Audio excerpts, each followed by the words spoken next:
কেমন লাগছে আজকের দিন? হ্যাঁ, আলহামদুলিল্লাহ ভালো লাগছে। আর কেমন লাগছে?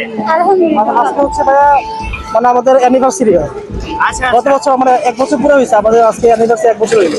14 ফেব্রুয়ারি গত বছর বিয়ে হয়েছে। আমরা দেখতে পাচ্ছি আপনারা কাপল একরকম সেজেছেন।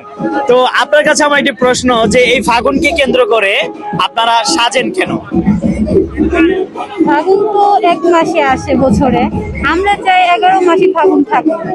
ফাগুন আপনারাও ফাগুন সবার মনেই থাকে, তো ফাগুন কেন আসে সেটা আপনারাও জানেন। নতুন বছরের নতুন সরকারের কাছে আপনাদের প্রত্যাশা কি?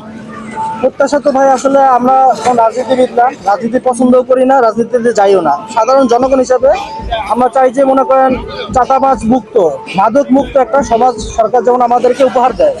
এটাই আসলে সরকার কাছে চাওয়া, ওরকম কোনো দাবি নাই। সবাই এটাই চাওয়া আসলে, মাদক মুক্ত এবং সন্ত্রাস মুক্ত, চাঁদাবাজ মুক্ত, মানুষ যেমন স্বাচ্ছন্দ্য একটা লাইফ উদযাপন করতে পারে, এই আর কি, এই প্রত্যাশা।